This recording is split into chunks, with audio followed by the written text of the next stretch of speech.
Hi, it's Mitch from PickDogs.com and SportsChatPlace.com, and it is Thursday, September 10th, 2020, here with your live show. We're live 7 days a week. Of course, on today's show, we've got picks in the NFL. So, of course, this is Mitch. I messed up the podcast play button, so I just have to kind of restart here. But, yeah, it's, of course, Mitch from PickDogs.com and SportsChatPlace.com. Free picks in every single sport, every single day on those websites. But, of course, here on the live show, we go live every day, going over the entire day's card. We've got NFL football. It's opening night in Kansas City. We've got college football. It's opening night for my Miami Hurricanes. We've got Major League Baseball, an abbreviated card, but not horrible. Well, not great either. But and then we've got NBA playoffs, just one game, and one NHL playoff game. So kind of a brief card, but there's at least some substance to it. And of course, my Canes are on, so for me, it's a great day. Anyways, I'm really excited about tonight's Canes opener. But let me bring in the guys. Got Brian Bittler, and we got Chris and Rod are backwards. We'll have to fix their stuff, and that's fine. This way we'll cut Chris off. Anyways, good morning, everyone. Good morning. Morning. So what has everyone got going on today, Brian? Yesterday I got smoked in the premium, so I'm going to guess that you probably had a really good day. I wouldn't say really good. 2-1's just okay, but I did add late play in the Raptors. That was a nice hit. But you know what? Today, I'm more excited about today. That was yesterday. So, yeah, I can tell you everybody what I got my premium pick section real quick. College football, NBA, NFL, all three plays, $29.95. Last year's number one college football handicapper, 57% of the year. I've hit 3 straight opening night NFL. I'm going to do it again tonight. How about you, Rod? For me, I got 7 plays up there, 7 bets across 5 sports, 1 NBA, 1 NHL, 1 NFL, 1 college football, and then 3 baseball. How about you, Chris? Anyways, Chris is not only late, his sound is bad. This is why we're supposed to get together 5 minutes before the show. Anyways, we got NFL action tonight. I have a 5-pack out there. NFL, college football, NBA, Major League Baseball. It's the regular sports. So 5 picks, $30.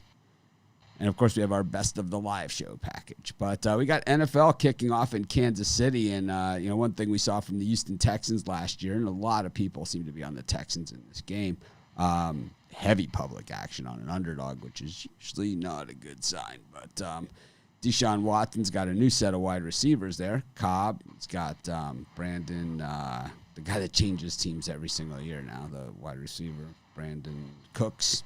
And he's got, they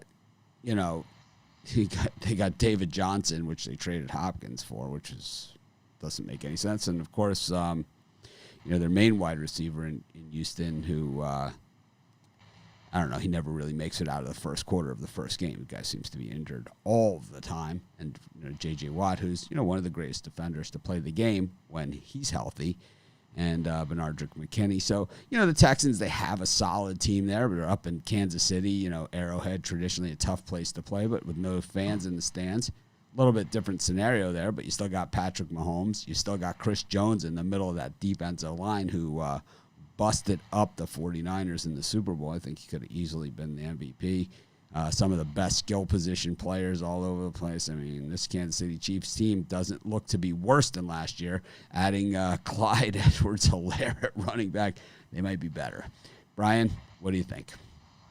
I think I'm going to lean to the under in this game. The Chiefs' defense is kind of underrated. I think they have a big I think both defenses come to play tonight, so I'm going to lean to the under here. I mean, you always talk about the numbers and the people on one side or the other, and you have a massive public dog here.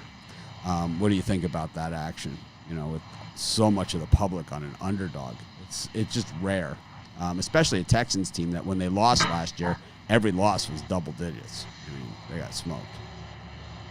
What I'm seeing, the side that I use, I see 43% of the bet it's on the Texans with 36% of the money. So for me, it's the other side. But me and you have been differing on some of our public betting percentages. So for me, Texans look like a sharper play, but I don't know. I can't really say for sure on that. Yeah, I think Dana Lane nailed it last night on the 6 o'clock show. Dana said something that was really interesting because he's the #1 baseball handicapper, and he said, all the line movement and all that other stuff, it's all great and it's all kind of like gravy. He's like, but first you have to handicap the game, and it's like that's always the #1 thing. It's like first you handicap the game, then you look at the line movement. It's like, and the example that he used, which I thought was just awesome, and it's like, I love the 6 o'clock show. Even when I'm not on, I listen to the show. He's like, if you're going to go to Disney World, you got to go to Disneyland first, or else you're going to be disappointed. And I think he pretty much nailed it. And it's like he said that's why he's #1 in baseball. He handicaps the games first, and he's like, I'm not looking for a 1 or 2 point win. When it comes to line movement, I'm looking for a 10-point win. He's like, those aren't my best bets. Because where there's a 1 point, 2 point line movement, he's like, these are not the games that I'm looking at. And it was just as someone that does this professionally for a long time. It was just refreshing. I think Dana's the smartest guy in the business, and he's very articulate, just awesome handicapper. But me and him are a little bit different. Like, when I saw that Raptors line drop about a point, I kind of knew that it was going to be a tight game. I didn't know, but how many of the lines have moved, especially on the totals in the NBA and the bubble, where it's gone the other way? I'd say 95%. So total, I hate totals. I have to say that it's been the line movement hasn't really shown us much in these NBA games, but that Raptors game, and we'll get to the NBA in a second. I mean, if you're gonna officiate a game like that, it took the Celtics 8 minutes of basketball, 10 minutes of basketball, just to come back from the technical foul and the 6 points they gave the Raptors at that time. They gave the Raptors 6 points, like in the middle of the game, and then they just continued to give them points. It was like, if you're going to say that one team doesn't have a chance to win the game, then just don't even play it. It's like, I make picks that lose. I took the Marlins on yesterday's show, right? Yep, I'm man up to it. But it's like, if you're going to have a game that's 100% decided by bad officiating, then just don't even play it and just say all the bets this is how they landed, and that's it. And you see it in the NFL. You see it in all sports, and the NBA has always been pretty good about it. But last night's Raptors-Celtics game was offensive. It was offensive, man. The Celtics clearly won that game by a lot. They just gave the Raptors points. It was ridiculous. It was like the Celtics Tatum couldn't have shot any worse, and they still were going to win. They were going to win by double digits. In the overtime, you really saw the heart of the Raptors. It never should have even been close to overtime. The Celtics, at that point, when they called the technical foul in the third quarter and gave him 3 shots on top of it, and then they hit another 3. So it was 7 points they gave the Raptors in one possession. That was the game. That was the Celtics. It took them a very long time to come back from that. It was ridiculous. The officiating from start to finish was horrific in that game. It's like, I lose bets, and you know what? Like I said, I took the Marlins on this show yesterday. I took the Tigers too. I lost by 40-something runs in 2 games. Okay, that's how good my picks were yesterday. But I'll tell you one thing. That I've seen other games like this, in NFL games where they can't spot the ball correctly, college football games where they don't spot the ball in the right spot. It's like, just don't even bother playing the game. I don't understand how a team can't walk off the court. Yeah, I had the Celtics. Of course I did. It was horrific. It's like, and losing is part of betting. I never say, hey, I win every game or anything like that. But it's like, if you're not going to give us even a chance to win the game, then just say it right after they tip off and you have my money. Maybe the NBA wanted a 7-game series. Of course, here. Obviously, they needed it. They needed the 7th game. They even switched it to put it in the primetime spot on Friday night too. Yeah, it's like, it was ridiculous, man. It's like, why bother? It's like I've seen football games like this too, and it's usually the Patriots. I mean, I've seen it a million times, but it was frustrating to see it from the NBA. Anyways, Rod, Texans and the Chiefs. Back to the NFL here. We'll get back to the NBA as well. But Texans and the Chiefs.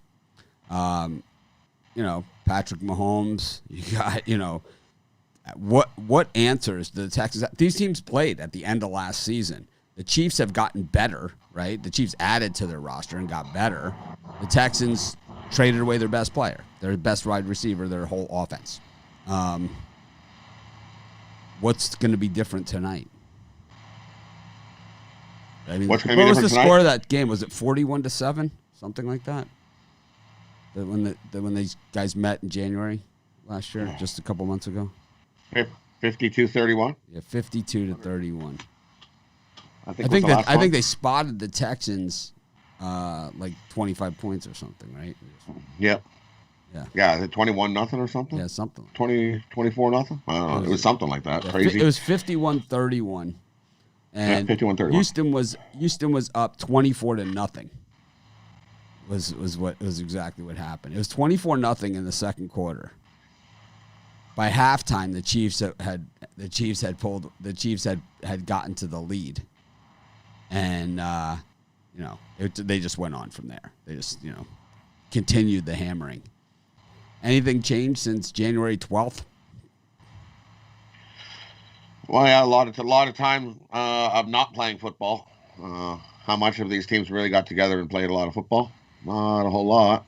How much summer camp did they get? Not a whole lot.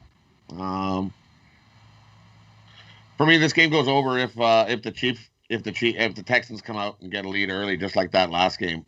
The Texans got out to a lead early, and then the Chiefs come back and blow them out. But I'm with Brian. I'm gonna lead to the under here. Well, it's 40% capacity at the game, so it's not no fans. It's 40% capacity. Is that 40%? So I think that makes a difference. And Arrowhead's nice. Arrowhead's the loudest, right? Arrowhead and Seattle, the two loudest stadiums. Do you like the under there, you said? Yeah, so for me, I'm going to go with the under here. Give me the under. Brian. All right, Chris, what do you see here? You see anything different than we saw in January, or, and the time off? Let's talk a little bit about the time off here, too. It's like, we didn't see a preseason. Bill Callahan's style is kind of like, I don't really understand his offense. I never really have. But, he has his quarterback kind of run around the pocket and then throw Hail Marys and hope that DeAndre Hopkins somehow grabs it, and he's not there to do it anymore. That's kind of his offense. And then, Andy Reid is like this short passing game. Like, short. But he has a guy that can throw it down the field, too. Who do you think, this is an advantage to? I mean, it's an advantage to the Texans if you want to keep. I mean, yes, Mahomes can throw the ball deep and he can get it down there, but if it's just going to be a bunch of short passes and possession, I think the Texans acquiring David Johnson for DeAndre Hopkins shows they want to switch it to more of a run-based, possession-based offense. And if that's the offense they're going to run, they're going to chew up a lot of clock. They're not going to let Kansas City have the ball. They're not going to let Kansas City on the field. So I think it benefits Houston here. All right. I beg to differ on many of the points here, but that's okay. And can I add one thing to the whole conversation? Oh, absolutely. I really think the referees are going to try to keep this game as well in hand as they can. I don't think they're going to want to see a 53-35 blowout on opening night. So I don't know. Look for some bad calls. We've seen them before. we certainly have seen them before. Especially in these Super Bowl champions, since they've gone to the Super Bowl champion games. It used to be on Monday night. One year, the Giants, I think it was against the Bears, was like 78-0. I mean, it was like, and it's like, I've seen a bunch of them. I think, the favorite is covered in these games almost every single year, but maybe tonight is different. I just think, for me, I'm right sometimes, I'm wrong sometimes, but, you have a team that, in the Texans that kind of hasn't really gotten there. They had to do something at running back and get David Johnson because they haven't had a running back in a very long time. Last year they had Lamar Miller. He was injured right before the season even started, and then it was a scramble all season long to get running backs. DeAndre Hopkins wanted a lot of money, and they weren't going to pay him. At least why? It's like kind of like I think not paying DeAndre Hopkins is sort of like trading Mookie Betts. It just doesn't make any sense if you want to win football games, right? It's like if you want to win, then why are you going to trade? I mean, what are you going to get that's going to be better than that? Because DeAndre Hopkins is a top 5 wide receiver in the NFL, right? He's a top 5 guy. He's the guy that can make the miracle catches. I mean, his catches that aren't catches, that are out of bounds or whatever, are better than catches that 99% of the other guys can even make. I mean, you think that Odell Beckham, amazing catch that he made like that. DeAndre Hopkins makes 20 of those a game. It's like, he does those all day long. And it's like, and instead you put Randall Cobb in there. I mean, I could see, I understand I can understand the other wide receiver pickup, right? It's kind of like, he's good, he's fast, whatever. He probably mixes well with Hopkins' style, but I mean with Watson's style at QB, but I don't know. Look for Kenny Stills to score the first touchdown in that game. That's my prop bet there. Yeah, Kenny Stills, I mean, I think the Texans have made some curious moves, over the past few years. I mean, Laramie Tunsil for 2 first-rounders. It's like, he's not that good. I got news for you. He's not that good. He's not. Anyways, we'll move on. NFL action. Well, of course, we'll have NFL action covered Sunday. Maybe I'm going to start I'm doing a new show on Wednesdays and Fridays, and it's just going to be me. So Wednesdays and Fridays with Mitch, kind of like our Mondays with Mitch. Kind of get ask me any questions, but I'm thinking about maybe adding a football segment where I have, one of the guys on, and we'll just go through the card on, maybe we'll do Saturday's card on Wednesday and Sunday's card on Friday or something. I don't know. We're going on Wednesdays and Fridays at 3 p.m. Eastern time every single week. And that show's subject to change the times. We'll figure it out as we go. But new show. Pretty excited about it. Anyways, my Canes are in action. We got college football. I've been talking a big game about this one, and, I'm not wavering one bit. I think Miami absolutely smashes UAB. I think they make a statement that we're back thing. I think is a big thing. Manny Diaz, like me, grew up exactly how I did. I mean, his father was the mayor of Miami, so a little different than me, right? But Manny Diaz, his father was the mayor of Miami, growing up there. And he grew up in the stands of the Orange Bowl just like I did. And when you grow up in the stands of the Orange Bowl, it's a different type of football fan than you have across the rest of college football. We're not the rah-rah Michigan fans. We're not the, rah-rah Alabama fans. Or, we're not any of those things. We are Canes fans, and we are a little different and a little harder to tolerate, and I understand all of those things. And it's like, because the Miami mentality has always been us against the world. It's always been we're never going to get the respect that, that these other guys get just having a season. We never are going to get that. So we have to earn it every time out. And the way that we earn that is by beating up on everybody else. And we haven't been able to do that for quite some time. Haven't been able to do it. Haven't had the guns. A couple of years ago, Mark Richt put together a team that looked like they were able to do it, but they didn't have the depth. And then by week 10, week 11, they had lost half their roster, and they were depleted. By the time they got to the ACC championship game against Clemson, they were a shell of the team that they had just, a month earlier that blew out Notre Dame. But this year, Miami, a little bit different. Bring in a quarterback, that's done it all already. And, I mean, he stays healthy. I don't think there's much that's going to stop this Canes team from hitting the ACC championship game and hitting it undefeated, well, except for the Clemson game, right, that they have during the regular season. But I could see Miami and Clemson both being undefeated heading into that game. And with Miami quickly moving up the rankings after tonight when they see what's in store for them. I know a lot of people say some things, well, Miami's this, Miami that, whatever. I say come down and take a look at our trophy case in Coral Gables, and you tell me I'm wrong. Go ahead, Brian. Tell me I'm wrong. I know you're gonna. In this game, I see a lot of fast-paced action. I think both teams are going to put up some points. So I'm going to lean to the over here. I think even though the public's on the over, I'm going to take the over as well. How about you, Rod? I agree. I think this is definitely going to be lopsided. Miami's coach does like to play defense, though. How many points can UAB help you to get the over?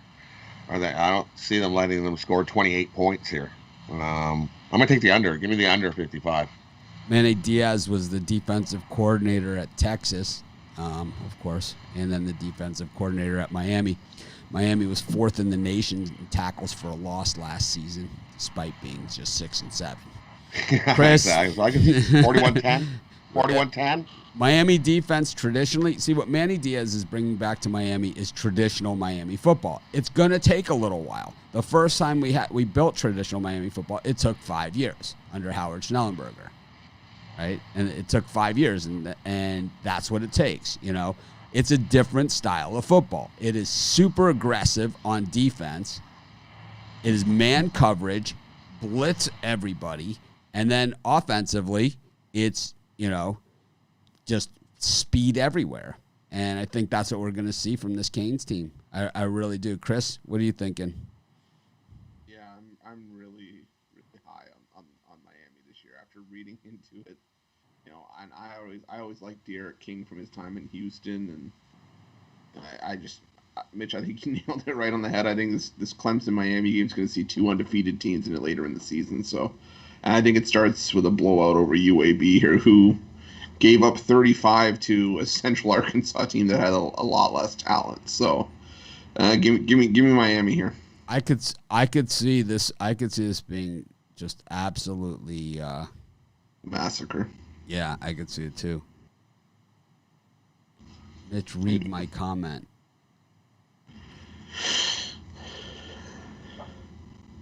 Yeah. What was the total for this game? 55? 55. I could easily see Miami getting to that on their own. I could see that too. You know, Derek King, and I know I'm hanging a lot on a guy who was injured, you know, too. So, you know, you never know if he's going to hold up. But, you know, this guy in the scrimmage, you know, threw for like, you know, and ran and did all those things. And that was against the Miami defense. So I can only imagine what this one's going to be. You know, traditionally, Hurricane football has always started like the good teams, and you know we haven't seen them. This was a 6 and 7 team that lost to Louisiana Tech in their bowl game last year, so we obviously haven't seen it.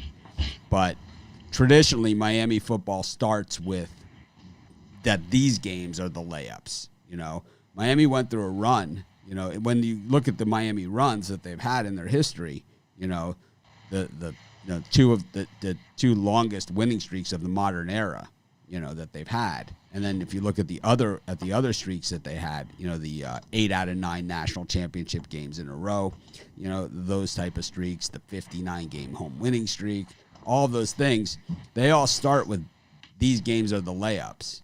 You know, when you look at those runs that Miami had, that 8 out of 9 national championship games, You look at who they lost, the 5 losses that they had. Florida State twice, Notre Dame, Washington, and it was like another team like that. You know, that was like, and that Washington team, you know, had won a national championship.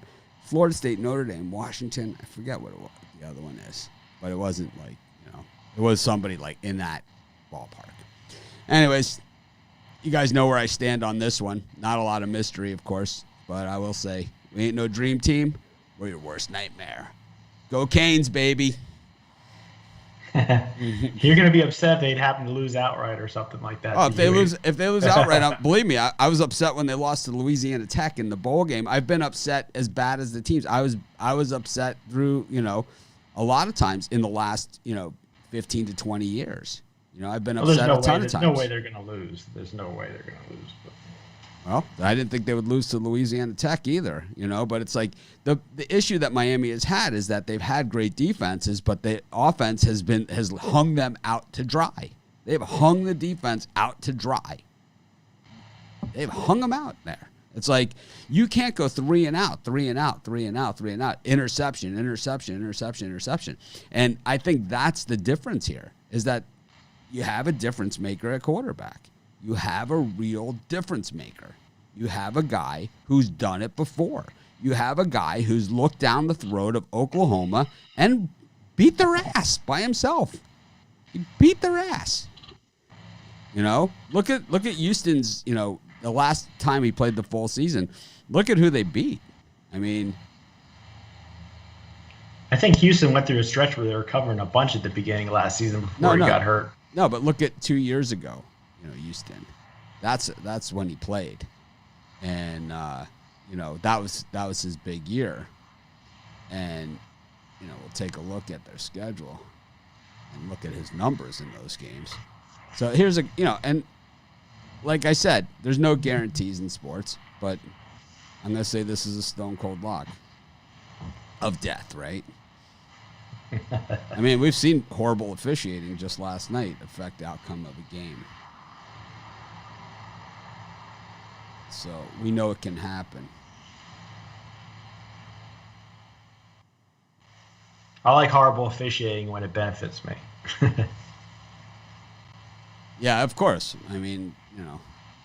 Who doesn't? But at the same time, it's like I actually would rather win it fair and square. Oh, we'll see you in Game 7 in Toronto and Boston. Oh. Anyways, I'll get back to his records at Houston. Let's get into the NBA. Just, horrific last night. It was unwatchable crap, that Celtics-Raptors game. It makes you not want to watch the NBA anymore. Yeah, you should be on this. You can have a show. That's the beauty of YouTube, is you could have a show. You could have a real name, and you could have a real picture. You could do a lot of things. So go ahead, man. You could have your own show. You don't need to be on this one. You don't need to be on ours. We only have real people here. You have to actually look into a camera and talk. You can't be like some fake picture and fake name. Anyways, Brian, Lakers and Rockets. Lakers kind of just toyed with them last game. James Harden has not really showed up offensively in this series. Russell Westbrook has had his struggles, and now the Lakers are starting to go. When the Rockets figured, well, if we shut down LeBron and Anthony Davis, which they couldn't do anyway, we're probably in good shape. Now Rondo decides maybe he'll be vintage Rondo. It's like really took it to him, right? It's like, where has this guy been? The last 8 years. So I can't. The last time Rondo was relevant, right, was against we lost Chris. Last time when he played for the Boston Celtics, I believe he was relevant. Right, that's what it was when they beat the Lakers in the championship. But let's see what we got. Gonna have to change. I gotta somehow find how to change the scene because Chris has just bailed on us somehow. Rondo kind of reminds me of Lowry in today's Toronto Raptors. Just a gritty player that takes it to the hoop. Well, he sure didn't look like that. Now all of a sudden, out of nowhere, he does. Watched him shoot brick after brick after brick for a whole season, a whole couple seasons. Yeah, it's been terrible. It's been real bad. But what do you think tonight in this one? I think you're going to see a defensive struggle. I think you're going to see the best performance Harden's had in the playoffs. So give me the under here. I think it goes under the total. Dodgers didn't cover.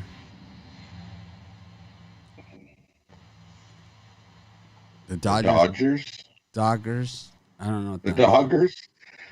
The Dogs didn't cover, maybe. No, it's because the Dodgers covered the run line, right? Yeah, I thought they won 6-4. Yeah, something like that. In extra innings? Or something like that. Yeah, this guy's got to go. Anyways, it's raining in Kansas City. Yeah, That's always good for I thought that David Johnson for Hopkins was probably one of the worst trades in the NFL as well. I mean, we'll see how it plays out. A couple of years ago, David Johnson was the guy, right? I mean, Brian's a fantasy guy that people were acting like it was Herschel Walker or something. Last year, David Johnson was my number one pick in fantasy football, and I still won that league, but that was a horrible pick. Chris's power went out. Is that what he's saying? That's what he just messaged me. Yeah, his power went out. Well, we'll go without him. Rod, what do you think in this one? Houston and the Lakers. I think the first three quarters are a tight, close battle, and then in the fourth, LeBron turns like Kawhi and just turns beast and puts Houston on the mystery. Give me the Lakers. Harden will gas. Harden will hit the fourth quarter and gas because he'll try too hard. He'll try to do it all. He'll try to carry the whole team on his shoulder, and he'll gas, and LeBron will just run right over him in the fourth. Fuller is the new wide receiver in Houston. This guy is hurt all the time. All the time. He's the type of guy who walks out of the locker room. I got a splinter. Yes, he pretty much is the hangman type guy, you know? I think Deshaun Jackson's the guy that's hurt all the time. Yeah, I think Deshaun Jackson, at least he's had years of where he actually did play. Yep. Wonder if Chris will be back.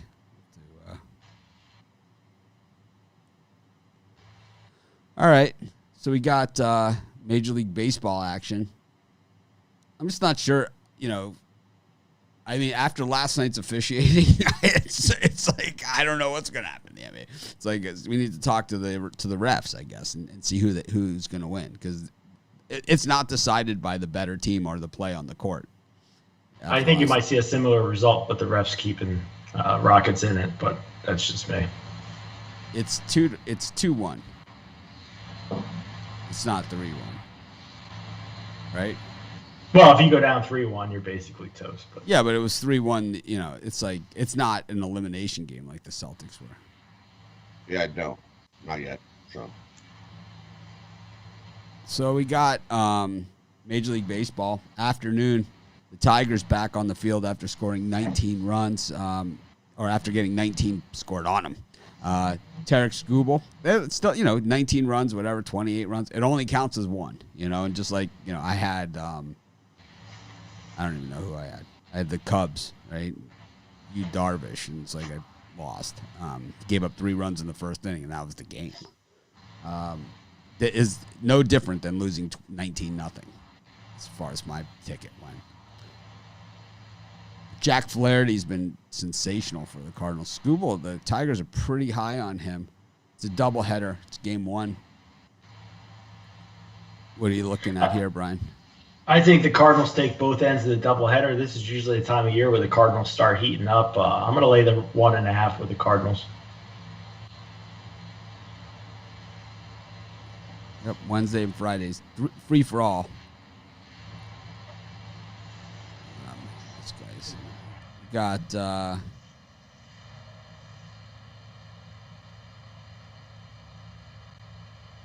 how about you, Rod? I'm gonna take a shot with Skubal here. I think maybe Detroit. I'll bounce back after their 19-0 shellacking. You give me Detroit here. It's gonna be. I like the under 6. Got Oakland against Houston. Minaya up against Urquidy. Oakland just minus 145 in this one. Seems like a lot of value there, Brian. Definitely a lot of value with Oakland. They cashed from me yesterday. It was a little high juicer that I took, and I think Minay's been pitching better his last 3 or 4 starts. So I'm going to go with Oakland today. Yeah, I agree with Brian there. Give me Oakland. I think Oakland squeezes out a win here. These T-shirt shippings to Europe and Canada take weeks and weeks and weeks. Rod, how long did it take for you to get your shirt? Like a month, right? About a month, yeah. Over 3 weeks, anyway. Yeah, and it takes a long time. Well, because it hits customs, and then customs keeps it for who knows how long. The Hurricanes schedule, they play the ACC, right? They play Florida State, Clemson. That's who they play. That's their divisional So schedule. they have North Carolina. They had Michigan State on there, but they had Michigan State, but that game was canceled because Michigan State didn't want to play them.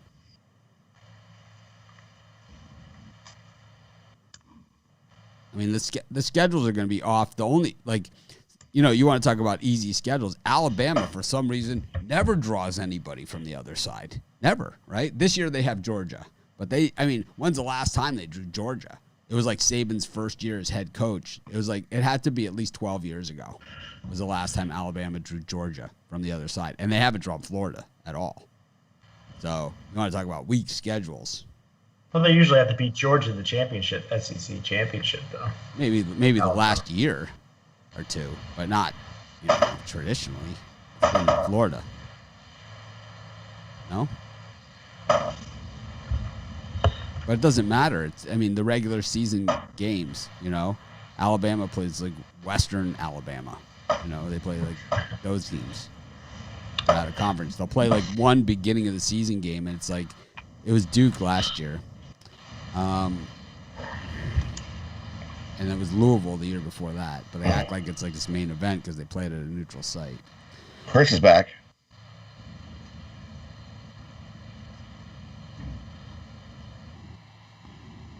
Welcome back, Chris. Oh, thank you. All right. It's nice to have my power back on. You even sound better. But so we're just at the Astros against the A's. A little suspicious line here. What do you think? Give me Oakland. I know the line does look suspicious, but I don't like Jose Urquidy. I'll take Oakland here. I think the A's know if they win this game, they can take a big step towards locking up that division.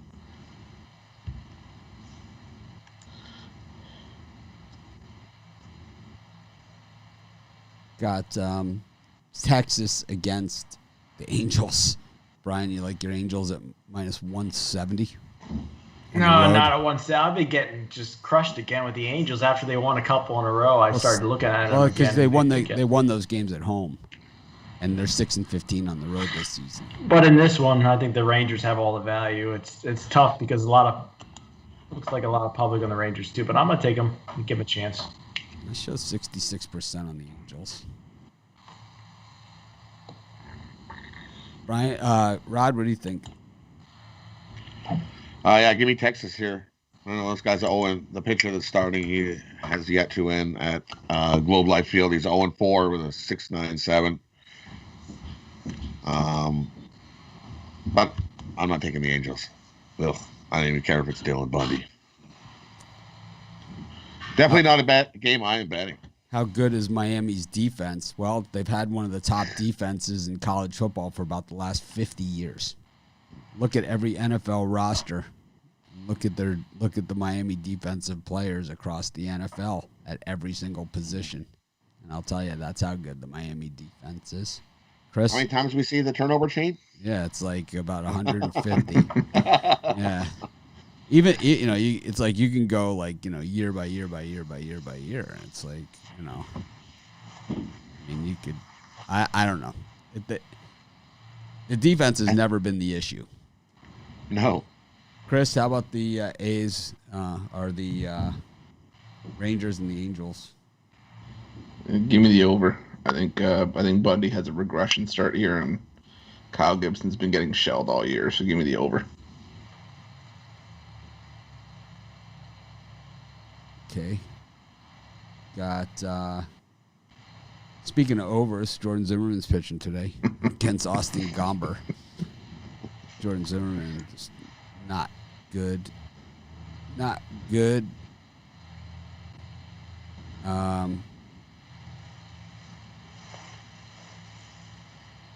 looking at these Hurricanes in the NFL. That's why we're doing this. And I'm telling you, almost every single team has one. At least one. And most of these guys are stars,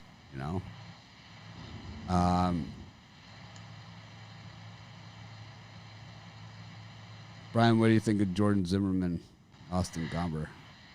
George Zimmerman used to be my go-to fade. I think he might be the highest paid worst pitcher in baseball if it's a competition. So I'm going to take the Cardinals minus 1.5 here.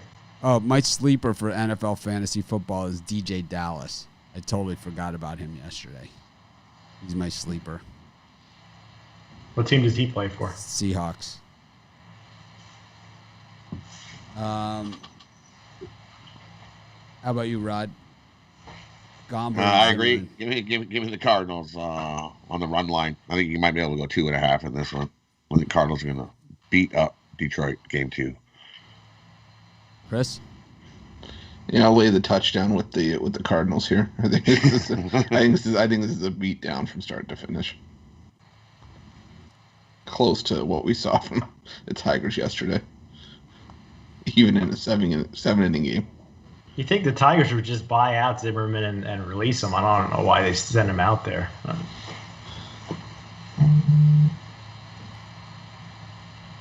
Austin Voth against Robbie Erlin. Chris is the Voth. I cannot tell you how hard I laughed audibly at 2 a.m. when I saw Austin Voth pitching for the Nationals. Just after the Braves had scored 29 runs, and I said, we could get close to that, but I love the over here. I absolutely love the over.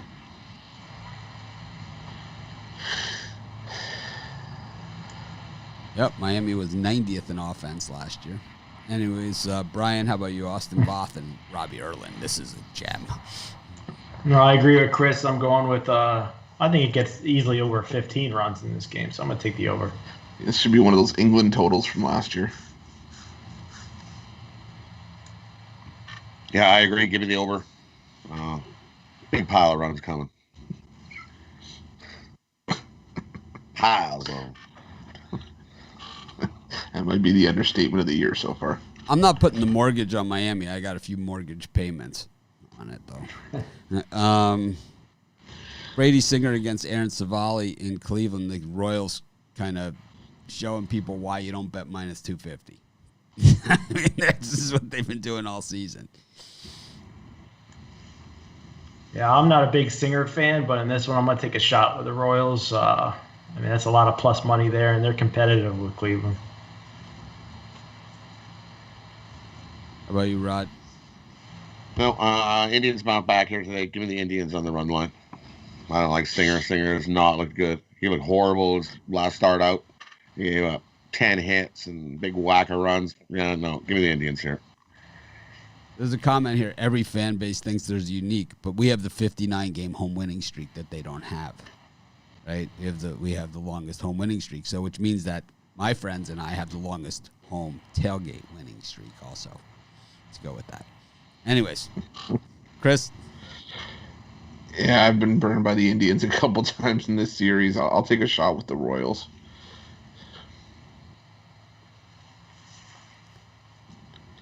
A lot of plus money. Got the Marlins, Sandy Alcantara against Jake Arrieta. Marlins didn't waste anything yesterday. I think you see another good performance. Marietta actually had one good one this season. Last time out, went 7 innings. I think Marlins pitching staff pitches well today after yesterday. So take the under. I agree. Give me the under 9 here as well. Yeah, I'm on the under as well. I like Alcantara, and I think Arrieta does have a decent start here, so give me the under.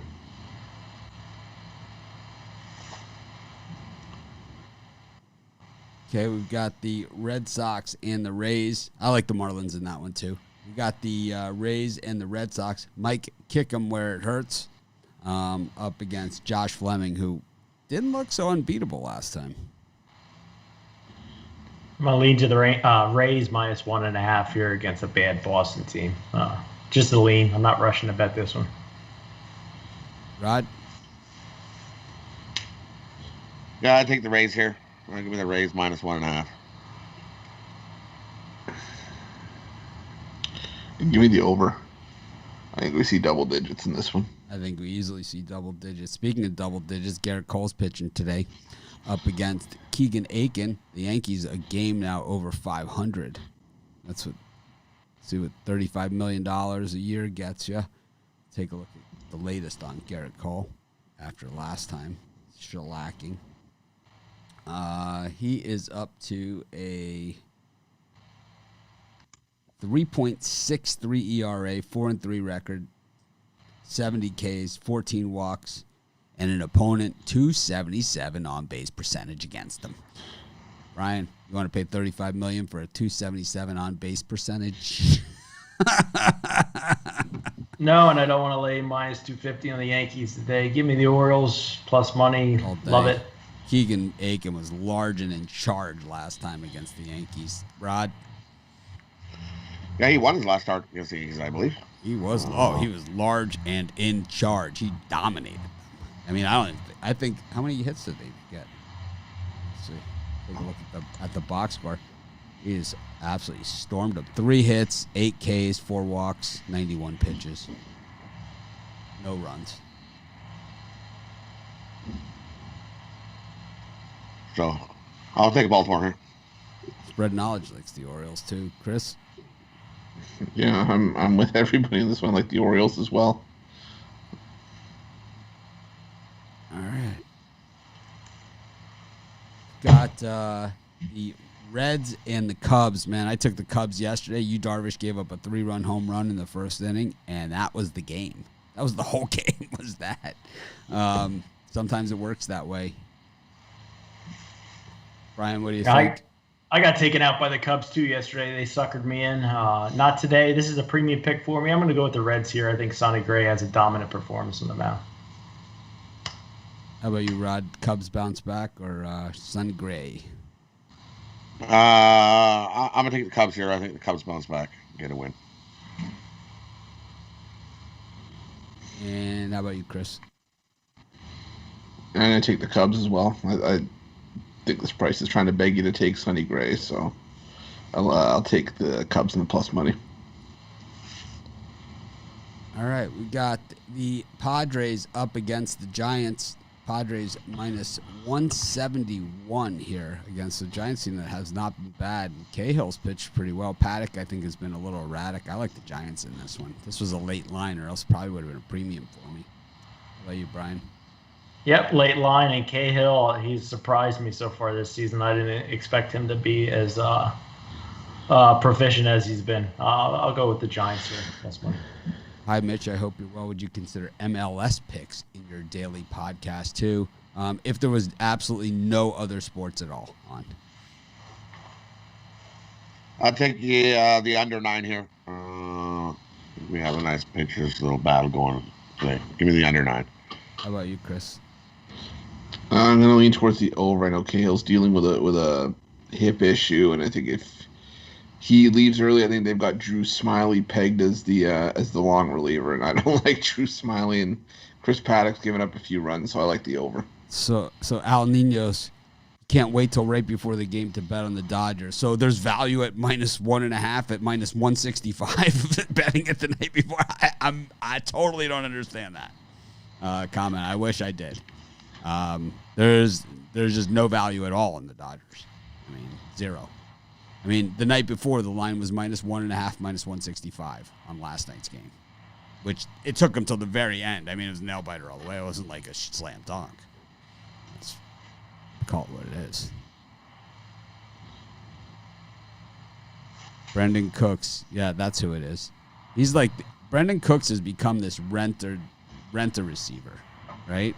He just moves to a different team every single year. And the thing is, he's one of those guys who's he's good, right? He's good. He's not like an elite wide receiver, but he's kind of like a B plus, right? And it's like, but every year he's on a different team. He must make a ton of money. He must make a ton. He's a hired gun. You know, he gets a new contract every year. His agent gets a workout, man. His agent earns that 10%.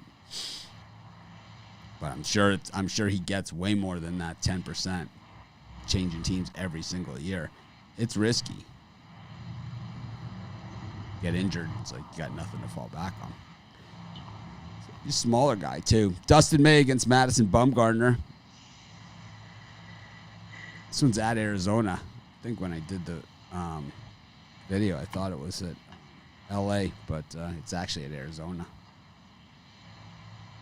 I think this is Bumgarner's best start of the year, which isn't saying much, but I'm going to lean to the under 9.5 here.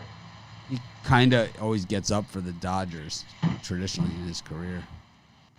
Rod? Yep. Yeah, give me Arizona here. I'll take a shot with Arizona. Chris? Yeah, Bumgarner's having a terrible year, but I think if there's one start he's going to get up for to sort of turn things around, have a nice story come out of it, I think it's this one. So give me Arizona. We send shirts to Moscow. I don't know how much it would cost. I guess if your super chat was high enough, I would. I think 10 rubles. I don't know. I'll tell you, those European ones cost a fortune. It costs like $25 to send one to England. You know? And then they have to pay taxes on it once they get there. It's like you're better off having them printed there for yourself.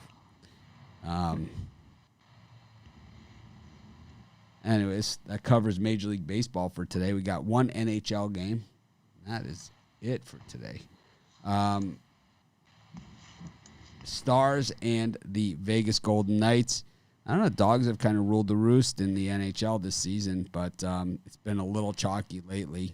Tampa Bay Lightning, who can go suck it, ended up winning, and they didn't cover any puck line, which a lot of people had them on. But Rod, what's your opinion here? For me here, Dallas bounces back and gets themselves a win here.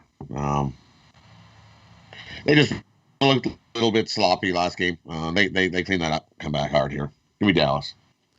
I thought yesterday was a really tough day, but I only gave out 3 games. So I knew, like, when I look at a card, I can say, like, today is probably not the best day, and that's when you usually see it, when I have very few plays. I don't love today's card either, to be honest with you. It's just I wanted to have an NFL and NBA and all that other stuff. I wanted to do it. And that's what people expect of me that have the longer term packages. Chris, what do you think here? You think the Stars bounce? I mean, this could be a good series. Yeah, I think it's going to be a good series. I like Dallas to bounce back as well. I think that's where the value is. We're getting decent prices with a Dallas team. I think this game's almost closer to a coin flip than a lot of people think. So give me Dallas here.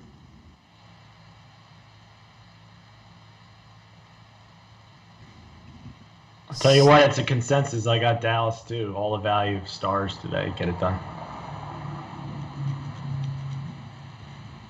Miami defense has not been the best over the last 10 years, let alone 50. I would say consistently across the board. If you look at the best defenses over the last 50 years, like just combine the last 50 years of college football and say who have been the best defenses, I would say Miami was probably number 1. Like overall, if you take the body of work of the last 50 years, I would say that Miami is number 1. I would say Alabama is probably 2. And I think when you look at NFL players drafted over that period, I think it's going to read exactly the same way in the first round. And NFL players that went on to play in the Hall of Fame from those schools, I think it's going to read exactly the same way too. And I think you look at national championships played for, and it reads exactly the same way too.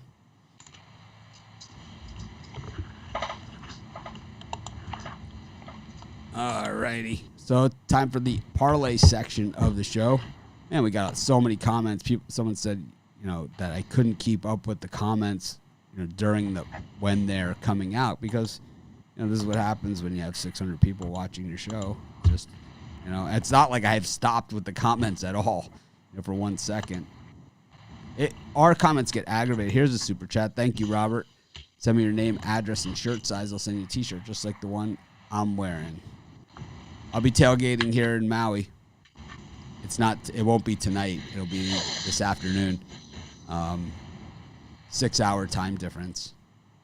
So that the games start super early here, which I like. So that 3 o'clock live show that we'll be doing tomorrow, 3 o'clock Eastern, that's actually at 9 o'clock my time, and this show starts at 4:30 a.m. my time. Well, Chris, it's that time of the show Time for your parlay. What do you think? So I'm going to go 3 dogs. For my bird cage, I'm going to go with the Royals, the Orioles, and the Diamondbacks. I checked on the parlay calculator. $20 gets you about 27 times your money. How about you, Rod? For me, I'm going to go all MLB. I'm going to go Cubs money line, Cardinals game 2 -1.5, and the Orioles on the money line. 10 rubles is 13 cents. I like you can pay me in rubles next month. I like rubles. I'd like to know what Al Niños' returns are on the Dodgers this year, because he takes them every single game. I'd love to know what your returns are. I'm sure they're negative on that, on just the Dodgers. I know your other picks, you did whatever, but I'm going to guess on the Dodgers you're negative one. Anyways, Brian? I'm going to take the Orioles, Phillies, and Reds 3-game parlay there. Taking Miami, and Miami. That's going to be my parlay. Anyways, this is Mitch. Thanks for joining me. We'll have a great day. And, of course, I'll see you guys tonight at 6 o'clock. I'm on Thursdays on the live show, on the 6 p.m. live show. So I'm one of the guests tonight with Tony T and the guys. So I'll see you guys at the 6 o'clock live show. They're going to go out tons of picks on that show. I'm going to talk about the Miami game, though, every second that they let me speak. It'll be close to kickoff then. So be sure to join me. If you want to hear me talk more about Miami and show off my ticket stub collection.